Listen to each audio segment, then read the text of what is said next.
పరిశుద్ధ గ్రంథంలో నుంచి కొన్ని వచన భాగాలను చదువుకుందాము. దయచేసి యెషయా గ్రంథము 66వ అధ్యాయము,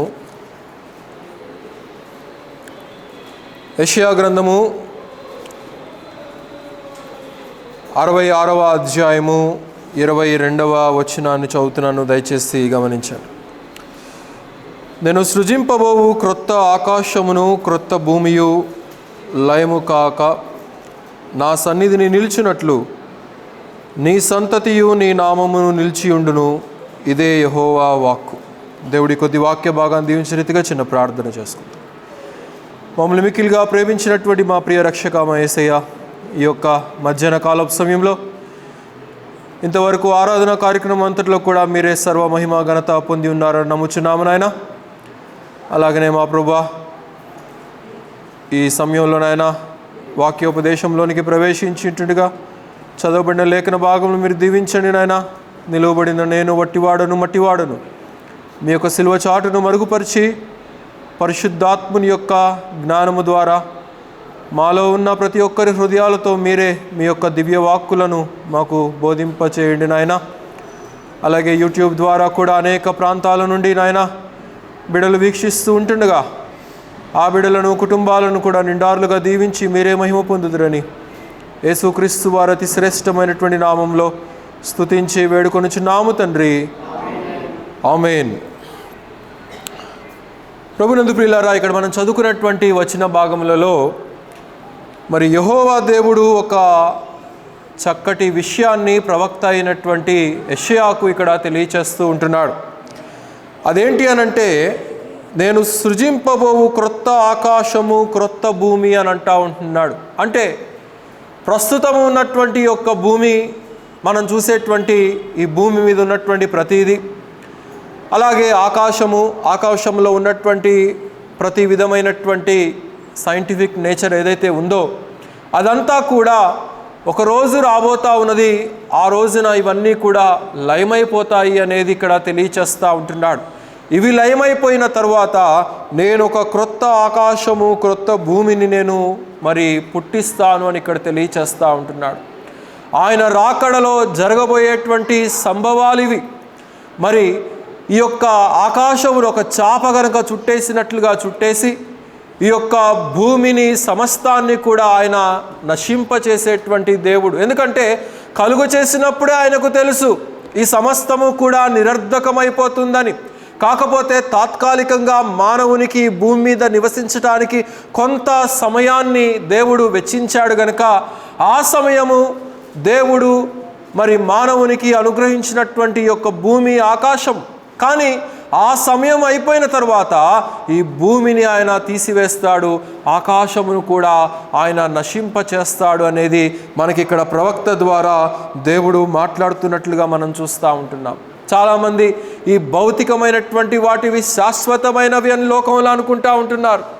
లోకంలో ఉన్నటువంటి దేవునిని ఎరగనటువంటి వారికి, దేవుని యొక్క ఆలోచనను తెలియనటువంటి వారికి, ఈ పరిశుద్ధ గ్రంథమును చదవనటువంటి వారు అనుకునేటువంటిది ఏంటంటే ఈ లోకమే మాకు శాశ్వతమని, ఈ లోకంలో ఉన్నటువంటి మరి ధనభోగ భాగ్యాలు ఏవైతే ఉన్నాయో మానవుడు తన చుట్టూ కూడా సృష్టించుకున్నటువంటి సంపద, అవి కంటికి కనబడేవి కానీ కంటికి కనబడనటువంటివి కానీ ఇదే శాశ్వతము అనేది మరి మానవుడు అనుకుంటా ఉంటున్నాడు. సృష్టికర్త అయినటువంటి దేవుని మీద ఆధారపడాలని కానీ, ఆయన జ్ఞానం మీద ఆధారపడాలని కానీ, ఆయన వాక్యం మీద ఆధారపడాలని కానీ, నిజమైనటువంటి మార్గము నిజమైనటువంటి సత్యాన్ని అన్వేషించాలనేటువంటి ఆశ నేడు ప్రపంచంలో అనేక మందికి ఉండటం లేదు అనేది మనం ఇక్కడ గ్రహించాల్సినటువంటి విషయం ప్రియులారా. కానీ దేవుడు ఇక్కడ తెలియచేస్తూ ఉంటున్నాడు, ఇది తాత్కాలికమైనటువంటిదే, ఇది టెంపరరీగా ఉండేటువంటిదే అనేది దేవుడు తెలియచేస్తూ ఉంటున్నాడు. యోహాను సువార్త తిప్పండి 14వ అధ్యాయం. యోహాను సువార్త 14వ అధ్యాయము 2వ వచనంలో అక్కడ చక్కటి మాటను తెలియచేస్తూ ఉంటున్నాడు.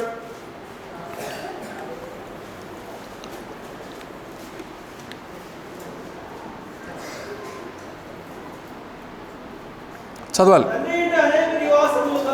నా తండ్రి ఇంట అనేక నివాసములు కలవు.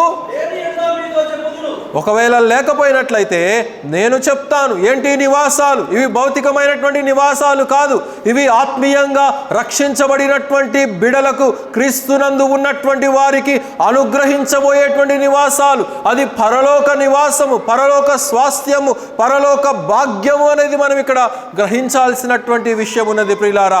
కనుక నేను నా తండ్రి ఇంటికి వెళ్తున్నాను, అక్కడ నేను మీ కొరకు ప్రతి ఒక్కరికి కూడా నేను నివాసాలు ఏర్పాటు చేస్తాను అని దేవుడు ఇక్కడ వాగ్దానం చేస్తూ ఉంటున్నాడు.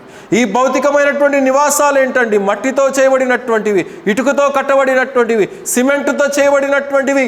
ఇవి కొన్ని సంవత్సరాలకు అవి లయమైపోతాయి, వాటికి గ్యారంటీ లేదు. ప్రతి సంవత్సరం వాటిని మెయింటైన్ చేయాలి, పైప్ లైన్లను మెయింటైన్ చేయాలి, సిమెంట్ వర్క్ని మెయింటైన్ చేయాలి, గోడలను మెయింటైన్ చేయాలి, ఫ్లోరింగ్ను మెయింటైన్ చేయాలి, పైన ఉన్నటువంటి రూఫ్ను మెయింటైన్ చేయాలి. జీవితకాలం అంతా కూడా వాటిని మెయింటైన్ చేస్తూ ఉంటేనే అవి మహా అంటే ఒక 30 సంవత్సరాలు లేక 40 సంవత్సరాలుగా అవి ఉంటాయి. మరలా ఇంకోటి కట్టేసుకోవాలి. కానీ దేవుడు ఇక్కడ ఏర్పాటు చేస్తానని చెప్తున్నటువంటి నివాసము ఏదైతే ఉన్నదో అది ఉన్నతమైనటువంటి నివాసము, శ్రేష్టమైనటువంటి నివాసము. ఆయన యందు రక్షించబడినటువంటి ప్రతి ఒక్కరికి, అనగా మనకు ఆయన అనుగ్రహించబోయేటువంటి నివాసము అనేది మనం ఇక్కడ గమనించాలి ప్రియులారా. ఆత్మీయమైనటువంటి నివాసము. మరి ఆ నివాసము కొరకు మనం అపేక్షించాలి, దాని కొరకు మనం వేగిరపడవలసినటువంటి వారమైంటున్నాం, దాని కొరకు మనం ప్రయాసపడవలసినటువంటి వారమైంటున్నాం. దావీదును కూడా దేవుడు ఆశీర్వదించిన తర్వాత భౌతికమైనటువంటి వనరులన్నీ కూడా దావీదుకి ఇచ్చాడు, తర్వాత సొలొమోనుకు కూడా ఇచ్చాడు. అయితే వారు దేవునిని విడిచిపెట్టినటువంటి వారుగా వారు ఉన్నారు కనుకనే ఈ భౌతికమైనటువంటి స్థితిగతుల మధ్యలో కూడా దేవుడు వారిని ఆశీర్వదించినటువంటి క్రమాన్ని మనం ఇక్కడ గమనించగలుగుతూ ఉంటున్నాం. అలాగైతే మనకు ఆ పరలోక నివాసము ఒక్క నివాసమే కాదు, ఇంకా దాంట్లో ఎన్ని విశేషాలు ఉన్నాయో, ఎన్ని సంపదలు ఉన్నాయో, ఎన్ని ఆశీర్వాదాలు ఉన్నాయో, ఎంతగా దేవుడు రేపటి దినాన ఆయన వచ్చినప్పుడు మనల్ని ఎంతగా హెచ్చించబోతున్నాడో మనకు అర్థం కానటువంటి విషయం, మనం గ్రహించలేనటువంటి విషయం. కనుక ఆయన యొక్క ఆలోచనలో మనకు ఒక గొప్ప స్వాస్థ్యము, నివాసము, దీవెన ఆయన అనుగ్రహించబోతున్నాడనేది మనం గమనించాలి. అయితే ఈ భౌతికమైనటువంటి లోకంలో మనకు మరి ఒక జీవిత విధానాన్ని ఆయన పెట్టాడు, ఒక ఆత్మీయ క్రమాన్ని ఆయన పెట్టాడు, ఒక సత్య మార్గాన్ని ఆయన స్థాపించాడు. ఆ మార్గంలో మనం నడవలసినటువంటి వారమైంటున్నాం. వాక్య ప్రామాణికమైనటువంటి జీవితము, life with the word of God, దేవుని వాక్యానికి సరిపోయినటువంటి జీవితం, దేవుని యొక్క ఆత్మీయతకు సరిపోయినటువంటి జీవితం, దేవుని యొక్క సహవాసానికి, సంఘానికి సరిపోయినటువంటి జీవితాన్ని మనము జీవించవలసినటువంటి వారమైంటున్నాం. అలా కాదు, నాకు అన్నీ కావాలి కానీ దేవుడు మాత్రం అక్కర్లేదు, మరి నిజ దేవుణ్ణి నేను తెలుసుకోను, ఆయనను ఆరాధించను, ఆయనను వెంబడించను అని అంటే ఏమి ప్రయోజనము, ఏమి లాభము? ప్రపంచ దేశాలన్నీ కూడా ఆ రీతిగానే అనుకుంటా ఉంటున్నాయి. కనుక ఇందాక కూడా సహోదరులు చెప్పారు కదా, ఆ నిజ దేవుణ్ణి కాదని చేసేటువంటి పరిణామాలు ఏ రీతిగా ఉంటాయో ప్రపంచము చూస్తూ ఉన్నది. కనుక దేవుడైతే ఇక్కడ ప్రవక్త అయినటువంటి యెషయాకు తెలియచేస్తూ ఉంటున్నాడు, నేను క్రొత్త ఆకాశము, క్రొత్త భూమిని ఇప్పుడున్నటువంటి స్థలములోనికి నేను తేబోతుంటున్నాను అనేది దేవుడు తెలియచేస్తూ ఉంటున్నాడు. ఒక మాటను చదివి సహాయం చేయండి. పేతురు రాసిన 2వ పత్రిక 3వ అధ్యాయము, పేతురు రాసిన 2వ పత్రిక 3వ అధ్యాయము 8వ వచనం నుండి చదవండి. ప్రియులారా, ఒక సంగతి మర్చిపోవద్దు. అదేంటంటే ప్రభువు దృష్టికి ఒక దినము 1000 సంవత్సరముల వలెను, 1000 సంవత్సరములు ఒక దినము వలె ఉన్నది అని అంటా ఉంటున్నాడు. దేవుని యొక్క ఆలోచన, దేవుని యొక్క మరి ఆయన యొక్క ఆయుష్ అది ఎన్నటెన్నటికీ ఉండేటువంటిదే. ఆయన యొక్క మరి జీవిత ప్రయాణంలో మానవుని యొక్క మనుగడ ఎలాగున్నదంట? ఒక దినము 1000 సంవత్సరము లాగుందంట, 1000 సంవత్సరములు ఒక దినము లాగుందంట. అలాగైతే మానవుని యొక్క జీవితం ఎంతకాలం అండి చెప్పండి? 70 లేకపోతే 80. ఈ 70 or 80 మధ్యలో ఇక్కడ దేవుని యొక్క పరిణామంతో కనుక మనం పోలిస్తే ఆయన ఒక్క దినము 1000 సంవత్సరములు ఒక దినము అని అంటే మనము ఏ పాటి వారం అండి? ఆయన ఒక్క కన్ను రెప్ప వేసి తీసే అంత లోపల ఒక జీవం పుడుతుంది, ఒక జీవం మరణిస్తుంది. అంతటి జ్ఞాన సంపన్నత కలిగినటువంటి దేవుని యొక్క సంరక్షణలో మనం ఉంటున్నాం, కాపుదల్లో మనం ఉంటున్నాం. చదవండి ఇంకా క్రిందకి. కొందరు ఆలస్యము ఎంచుకున్నట్లు ప్రభువు తన వాగ్దానమును గూర్చి ఆలస్యము చేయువాడు కాడు గాని ఎవడును నశింపవలనని నిశ్చయింపక అందరును మారు మనసు పొందవలనని కోరుచు మీ ఎడల దీర్ఘశాంతము కలిగినటువంటి వాడై ఉంటున్నాడు. అది దేవుని యొక్క మనస్సు, అది దేవుని యొక్క హృదయము, అది దేవుని యొక్క ఆలోచన ఏంటంటే నశింపచేయటం ఆయన యొక్క ఆలోచన కాదు. ఆయన యొక్క సహవాసానికి రాకుండా చేయాలనేది ఆయన యొక్క ఆలోచన కాదు. ఆయన సహవాసానికి రావాలని, ఆయనను ప్రేమించాలని, ఆయనను హత్తుకోవాలని, ఆయనను గౌరవించాలని, ఆయనను ఆరాధించాలని, ఆయనను మహిమపరచాలని, ప్రతి దినము ప్రతి క్షణము అనుక్షణము కూడా ఆయనను మనం వెంబడించాలనేది ఆయన యొక్క ఇష్టమై ఉంటున్నది. అందుకే ఇక్కడ అంటూ ఉన్నాడు కదా, ఆయన నశింప చేయవలనని ఆయన ఆలోచన లేదు, కానీ ప్రతి ఒక్కరూ కూడా మారు మనసు పొందుకోవాలనేది ఆయన కోరుతూ ఉంటున్నాడు. అందును బట్టి ఆయన దీర్ఘశాంతము, ఆయన శాంతము దీర్ఘశాంతం అంట. ఎండ్లెస్ కరుణ, ఎండ్లెస్ కృప. కనుక ఎన్నటెన్నటికీ మనల్ని ప్రేమించేటువంటి దేవునిని మనము ఆరాధిస్తూ ఉన్నామనేది మనం ఇక్కడ గ్రహించాలి ప్రియులారా. క్రిందకి చదవండి ఇంకా. అయితే ప్రభు దినము దొంగ వచ్చినట్లు వచ్చును, ఆ దినమున ఆకాశములు మహాధ్వనితో గతించిపోవును, పంచభూతములు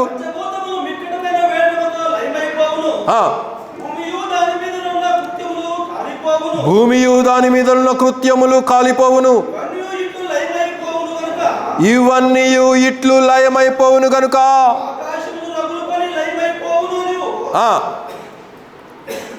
లయమైపోవునట్టు పంచభూతములు మహావేంద్రంతో కరిగిపోవునట్టు దేవుని దినపు రాకడ కొరకు కనిపెట్టుచు దానిని ఆశతో అపేక్షించుచు. దేని కొరకు ఆశించాలంట? దేవుని యొక్క రాకడ కొరకు మనం అపేక్షించాలి. క్రైస్తవ బిడ్డలమైనటువంటి మనకు, రక్షించబడినటువంటి వారికి, క్రీస్తు రక్తములో శుద్ధీకరించబడినటువంటి వారికి అనుగ్రహించబడినటువంటి వాగ్దానం అది. చాలామంది తెలియక ఈ సృష్టిని పూజిస్తూ ఉంటున్నారు, ఈ భౌతికమైనటువంటి భూమిని పూజిస్తూ ఉంటున్నారు, భూమిలో ఉన్నటువంటి వాటిని వారి యొక్క చేతులతో చేసుకొని ఆరాధిస్తూ ఉంటున్నారు, పూజిస్తూ ఉంటున్నారు. ఆకాశ మండలంలో ఉన్నటువంటి సూర్యుడిని పూజిస్తూ ఉంటున్నారు, చంద్రుణ్ణి పూజిస్తూ ఉంటున్నారు, దిక్కులను పూజిస్తూ ఉంటున్నారు, నక్షత్రాలను పూజిస్తూ ఉంటున్నారు. కానీ వారికి తెలియదు, ఇవన్నీ కూడా ఒక రోజున మిక్కుటమైనటువంటి వేండ్రముతో లయమైపోవేటువంటి ఈ యొక్క సృష్టి అనేది వారు గుర్తించట్లేదు ప్రియులారా. దానిపైన అసలైనటువంటి దేవుడు కలుగు చేసినటువంటి స్వాస్థ్యము ఉన్నదని గుర్తించక అనేక మంది ప్రభు మార్గములో నుండి తప్పిపోతూ ఉంటున్నారు ప్రియులారా. అలాగైతే దేవుడు ఇక్కడ తెలియచేస్తూ ఉంటున్నాడు, దేనిని అపేక్షించాలి మీరు? శాశ్వతముగా ఉండేటువంటి దానిని అపేక్షించాలి మీరు. లూకాసు వార్త 12వ అధ్యాయంలో అంటాడు, శాశ్వత కాలము ఉండే దాని కొరకు మీరు కష్టపడండి, అపేక్షించండి అని అంటాడు. మీ ధనము చిమ్మట కుట్టేటువంటి దానికి కాదు మీ యొక్క ధనాన్ని పెట్టాల్సింది, కానీ శాశ్వతమైనటువంటి దానికి, ఆత్మీయమైనటువంటి దాని కొరకు మీరు అపేక్షించాలి. దాని కొరకు మీరు అక్కడ ధనమును సమకూర్చుకోనండి అని అంటాడు. 12:22 అనుకుంటా లూకాసు వార్త. కనుక ఆకాశ మండలంలో ఉన్నటువంటి దాని కొరకు మనము సమకూర్చుకోవాలి, దాని కొరకు మనం ప్రయాసపడాలి, దాని కొరకు మనము ప్రేమించి పాటుపడవలసినటువంటి వారమైంటున్నాం. అయితే ఇక్కడ ఏమంటున్నాడంటే ఇవన్నీ కూడా కరిగిపోతాయి, తొలగిపోతాయి అని అంటా ఉంటున్నాడు. తర్వాత చదవండి ఏమంటున్నాడో, మీరు పరిశుద్ధమైన ప్రవర్తనతో భక్తితోనూ ఎంతో జాగ్రత్తగా ఉండాలి. భక్తి కావాలి. ప్రతి విశ్వాసి కూడా భక్తిని ధరించుకోవలసినటువంటి వారమై ఉంటున్నాం. యుక్తిని కాదు, లోకపు యుక్తి కాదు, పాపపు యుక్తి కాదు, పాపపు పోకడ కాదు, కానీ దేవుని యొక్క ఆత్మ ద్వారా, పరిశుద్ధాత్ముని ద్వారా మనకు అనుగ్రహించబడుతున్నటువంటి సత్యాలను మనం పాటించవలసినటువంటి వారమైంటున్నాం, వెంబడించవలసినటువంటి వారమైంటున్నాం. అయితే ఇక్కడ ఏమంటున్నాడండి? మీరు పరిశుద్ధమైన ప్రవర్తనతో అని అంటూ ఉంటున్నాడు. అంటే అపరిశుద్ధమైనటువంటి ప్రవర్తన కూడా ఒకటి ఉన్నది. అది సాతానుడు కలుగు చేసేటువంటి మాయ, సాతానుడు కల్పించేటువంటి ఛాయ. ఆ మాయకు పడిపోయో, ఆ ఛాయకు లొంగిపోయో మనం కనుక పాపములో పడిపోయినట్లయితే దేవునిని అపేక్షించవలసినటువంటి మనము మార్గము తప్పిపోయేటువంటి అవకాశం ఉన్నది. ప్రియులారా, మార్గము తప్పిపోతే దేవుడు ఏం చేస్తాడో తెలుసా? యాకోబు గనక దీవెన కావాలి అని అడిగినప్పటికీ కూడా దేవుడు యాకోబుని ఏం చేశాడు? సయాటిక్ నరాన్ని ఇరగ్గొట్టేశాడు. తుంటి నరాన్ని, ఎముకను ఇరగ్గొట్టేశాడు. జీవితకాలం అంతా కూడా దీవెన పొందుకున్నాడు, కానీ ఆ యొక్క కుంటుతూనే దేవుణ్ణి వెంబడించినటువంటి ఇశ్రాయేలును మనం గమనించవచ్చు. ప్రియులారా, గనుక దేవుడు ఇచ్చినటువంటి పరిశుద్ధ ప్రవర్తనతో కూడినటువంటి భక్తిని మొదటి నుంచే మనం వెంబడించాలి, మొదటి నుంచే మనం ప్రవర్తించాలి, మొదటి నుంచే ఆయనను హత్తుకున్నటువంటి అనుభవంలో ప్రతి ఒక్కరము కలిగి ఉండాలనేదే దేవుడు ఇక్కడ తెలియచేస్తూ ఉంటున్నాడు. అయితే ఏమంటున్నాడంటే ఎంతో జాగ్రత్త గలవారై ఉండవలెను అని అంటూ ఉంటున్నాడు. ఎంతో, అక్కడ తోకి కొమ్మిచ్చాడు. ఎంతో అంటే బహుజాగ్రత్తగా ఉండాలి. ఈ లోకము పాపమని, పాపము ద్వారా శాపం వస్తుందని, అది సాతానుడి ద్వారా కల్పించబడినటువంటి మార్గమని గుర్తించలేకపోయినట్లయితే, జాగ్రత్త వహించలేకపోయినట్లయితే ఆ రాంగ్ మార్గంలోనికి వెళ్ళిపోయేటువంటి అవకాశం అది. అలాగ వెళ్ళకూడదు. ఈ లోకంలో ఉన్నటువంటి వాటిని బట్టి చూడక దేవునిని బట్టి మనం చూసేటువంటి వారమై మనం ఉండాలి. వెలిచూపు వలన కాక, చెప్పండి, విశ్వాసము వలననే. కనుక ఆ రీతిగా మనం నడవలసినటువంటి వారమై ఉంటున్నాం. ఆ రీతిగా మనం దేవుణ్ణి ప్రేమించవలసినటువంటి వారమై ఉంటున్నాం. ప్రేమిస్తున్నామా మనం? వెంబడిస్తున్నామా మనం? లోకములో ఎక్కడ చూసినా కానీ మోసము, కరప్షన్, అన్యాయము, న్యాయము ఎక్కడా కూడా లేదు. కానీ నీతిని జరిగించగలిగినటువంటి ఒక్కడైనటువంటి యేసు దగ్గర మాత్రమే నీతి, న్యాయములు అనేటువంటివి దొరుకుతాయనేది మనం గ్రహించాలి. ఆయన ద్వారా మాత్రమే సహజమైనటువంటి నీతి మానవునికి అనుగ్రహించబడుతుందనేది మనం గుర్తించాలి.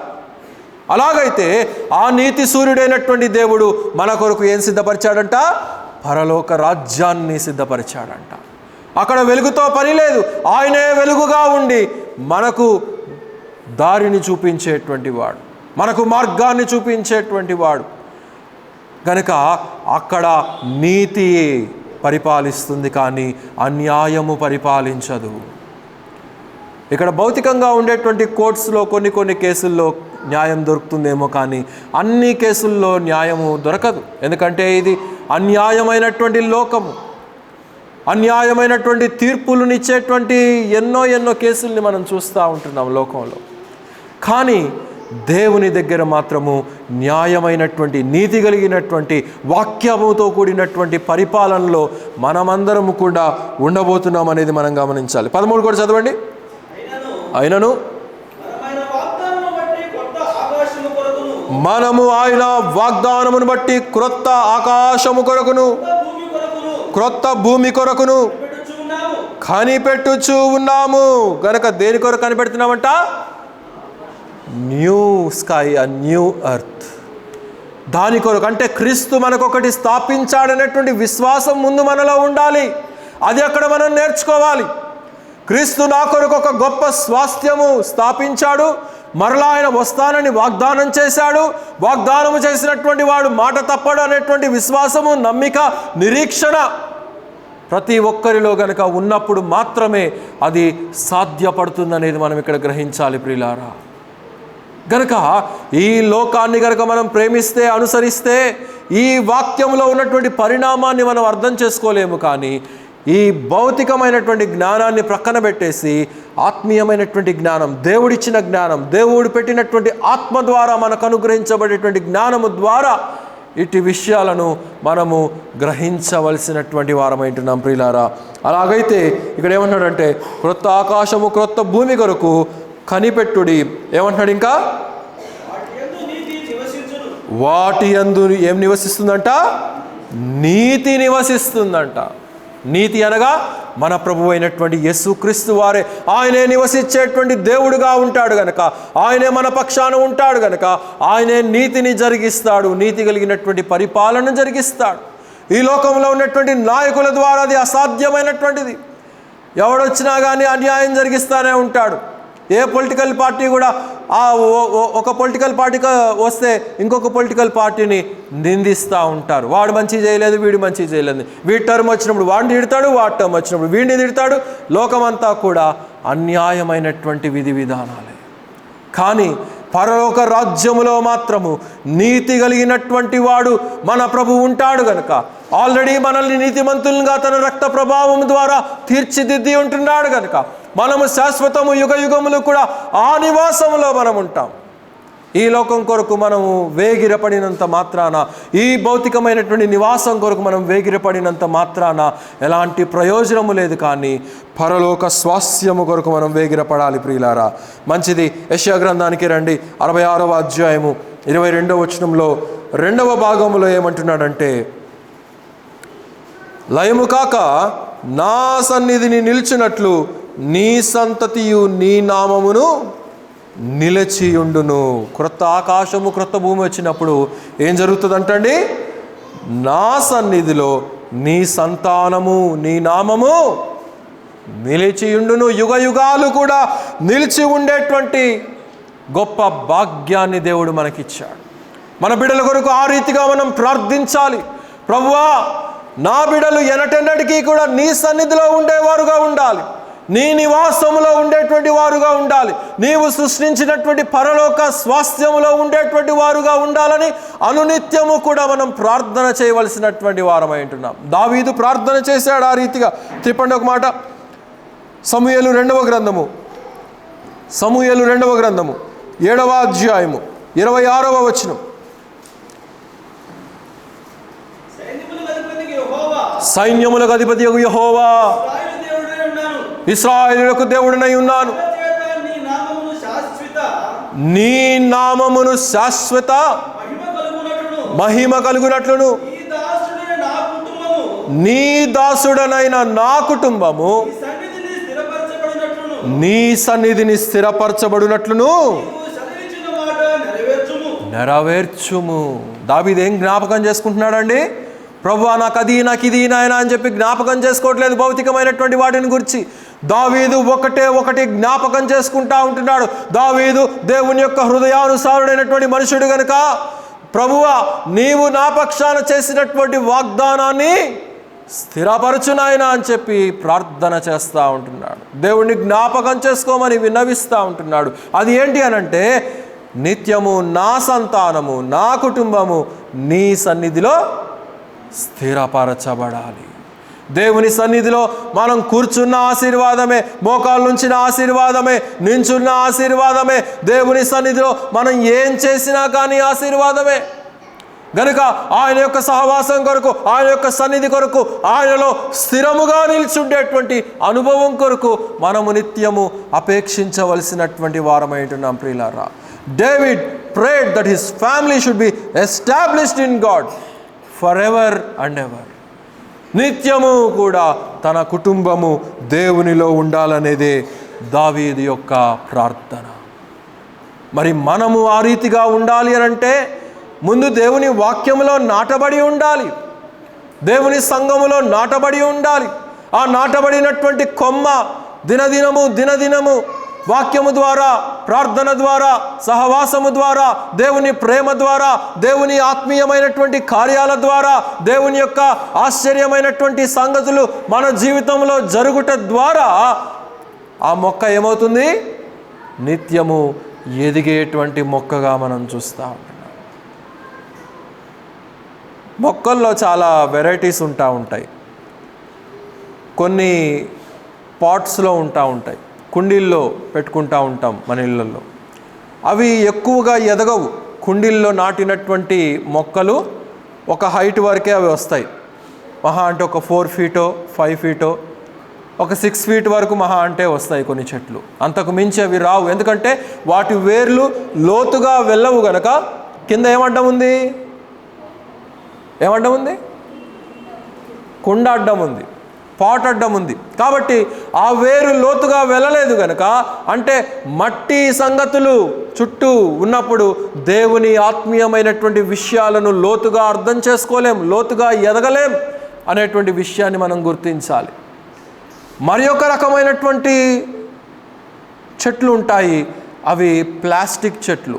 చాలామంది ప్రసంగికులు నేడు ఆ ప్లాస్టిక్ చెట్లను వీడియో కెమెరాల్లో షూటింగ్లో బ్యాక్గ్రౌండ్ కిందనో ఫోర్గ్రౌండ్ కిందనో పెట్టుకుంటూ ఉంటారు, స్టేజ్ చుట్టూ అలంకరించుకుంటూ ఉంటారు. లేకపోతే కొన్ని ఫంక్షన్స్లో ఆ భౌతికమైనటువంటి వాటిని తెచ్చి అలంకరించుకుంటూ ఉంటాం. తప్పులేదు, ఎందుకంటే అవి ఇచ్చేటువంటి బ్యూటీ ఈ నిజమైనటువంటివి అవి ఇవ్వలేవు. ఎందుకంటే అవి కలర్ఫుల్గా ఉంటాయి, బ్యూటిఫుల్గా ఉంటాయి, కానీ వాటిల్లో ఏముండదు? జీవం ఉండదు. అవి ఎదగవు. అవి ఎక్కడ పెడితే అక్కడే ఉంటాయి. ఎంతలో మనం కలుగు చేస్తే అంతే ఉంటాయి, ఎంతలో తయారు చేస్తే అంతలోనే ఉంటాయి. అవి ఓన్లీ షో పుట్టప్పే. దేవుని సన్నిధిలో మనం ఆ రీతిగా ఉండకూడదనేది మనకు నేర్పిస్తూ ఉన్నది. కానీ 3వ చెట్లు ఉన్నాయి. అవి ఎలాంటి చెట్లు అంటే అవి భూమిలో నాటబడినటువంటి చెట్లు.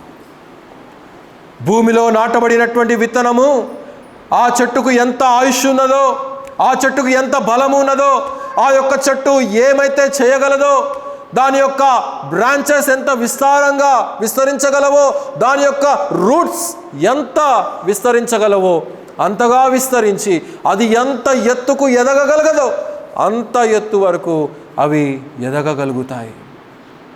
ఒలివ చెట్లు, దేవదారు చెట్లు, బైబిల్ గ్రంథంలో అనేక చెట్లు ఉంటున్నాయి. అట్టి జీవిత విధానము మనం ప్రభువులో నాటబడినటువంటి వారమై ఉండాలి. అప్పుడు ప్రభువులో నాటబడినటువంటి విత్తనము ఎన్నటంటికి ఫలించేటువంటి చెట్టుగానే ఉంటుంది, ఎదిగేటువంటి చెట్టుగానే ఉంటుంది, విస్తరించేటువంటి చెట్టుగానే ఉంటుంది. దేవుని యొక్క సన్నిధిలో ఆ రీతిగా ఉండవలసినటువంటి చెట్లుగా మనం ఉంటున్నాం ప్రియులారా. ఆ రీతిగా నాటబడినప్పుడు, ఆ రీతిగా స్థిరపరచబడినప్పుడు దేవుని నివాసము మనతోనే ఉంటుంది, దేవుని యొక్క సహవాసము మనతోనే ఉంటుంది. దేవునిని అపేక్షించే వారంగా మనం ఉంటామనేది మనం గ్రహించాలి ప్రియులారా. 92వ కీర్తన త్రిప్పండి, 13వ వచనం. 92వ కీర్తన 13వ వచనం.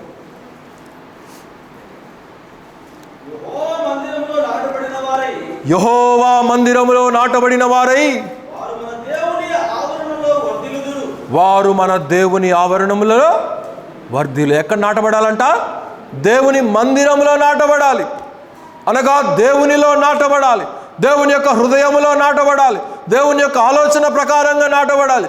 దేవుని యొక్క వాక్య ప్రకారంగా మనం నాటబడినప్పుడు ఆ వాక్య క్రమము మనల్ని ఏం చేస్తుందంటే, ఆ వాక్యం యొక్క పోషణ మనల్ని ఏం చేస్తుందంటే, దేవుని యొక్క ప్రేమ ఆత్మ ద్వారా వచ్చేటువంటి సహవాసం మనల్ని ఏం చేస్తుందంటే నిత్యము ఎదిగేటువంటి వారంగా మనల్ని చేస్తుంది. నిత్యంగా ఆయన సన్నిధిలో మనము గ్రోత్ మనం చూడగలుగుతాం. ఒక ప్లాంట్ ఉంది, దాన్ని మనం గ్రోత్ లేదనుకోండి, అది ఎండిపోతుంది. నీళ్లు పోయకపోతే అది ఎండిపోతుంది, ఎండ తగలకపోతే ఎండిపోతుంది, గాలి తగలకపోతే ఎండిపోతుంది.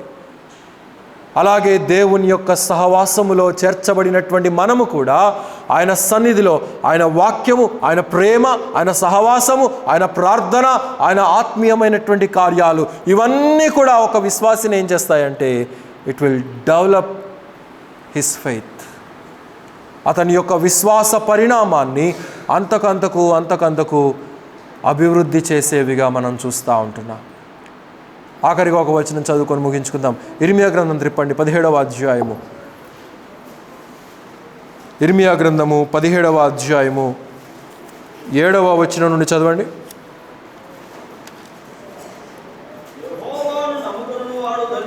యెహోవాను నమ్ముకొని వాడు ధన్యుడు,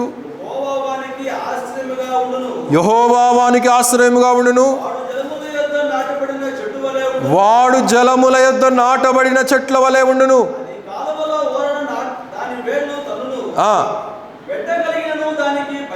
వెట్టగలిగినను దానికి భయపడదు, దాని ఆకు పచ్చగా నుండును, వర్షము లేని సంవత్సరమున చింతనుందదు, కాపు మానదు. చాలండి.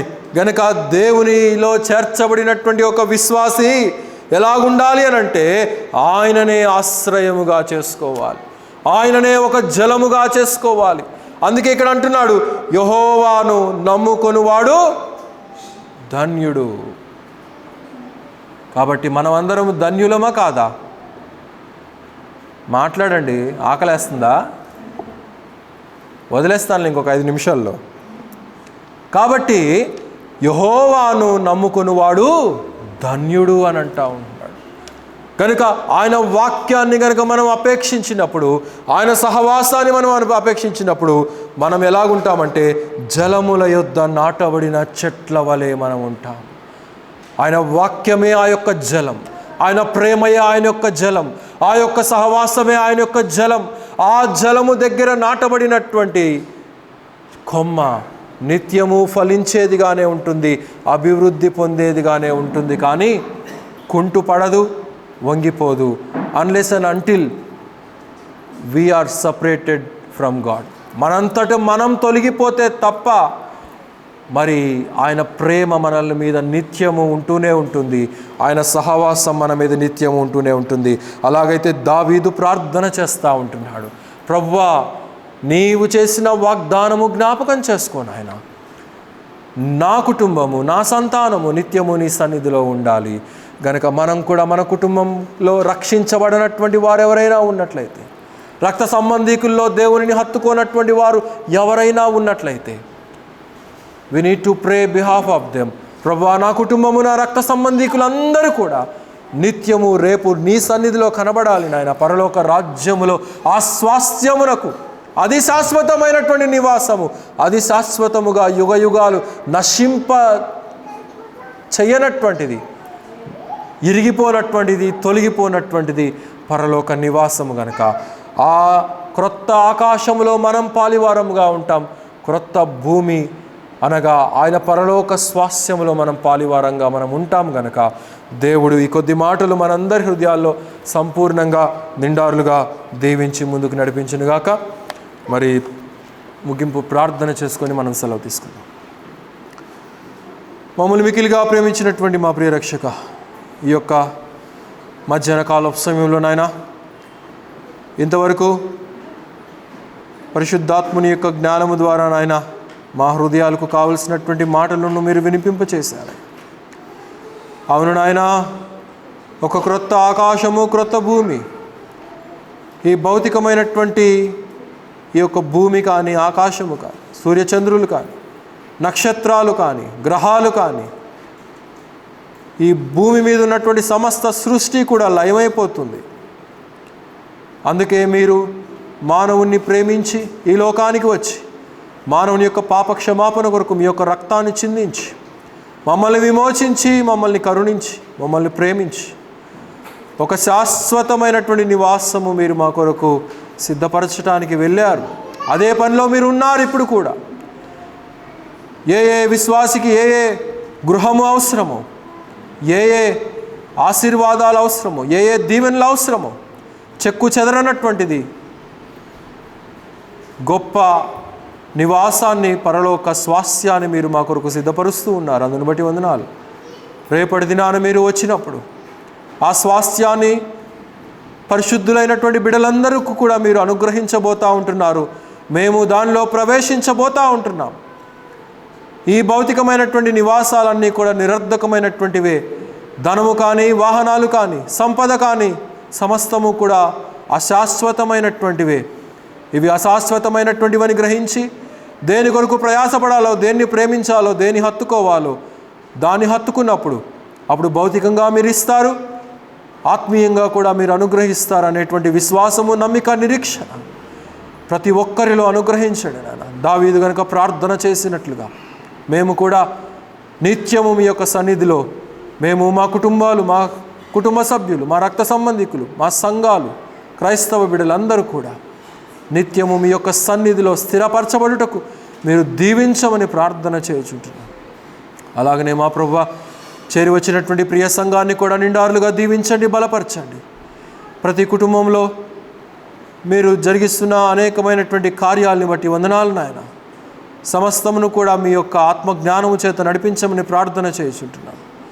అలాగనే బిడ్డ రాణిని బట్టి కూడా స్తుతించుంటున్నాము నాయన. ఆ దంపతులని ఇద్దరిని కూడా మీరు దీవించి నాయన, నూతనంగా మీరు ఇచ్చినటువంటి బిడ్డను బట్టి, పాపను బట్టి ఎంతగానో స్తుతించుంటున్నాం నాయన. తల్లికి బిడ్డకు కావలసినటువంటి ఆరోగ్యాన్ని, క్షేమాన్ని దయచేయండి. క్షేమంగా డిశ్చార్జ్ అయ్యి గృహం చేరు పర్యంతము మీ యొక్క కాపుదల్లో బిడ్డలను ఉంచమని ప్రార్థన చేయుచుంటున్నాం.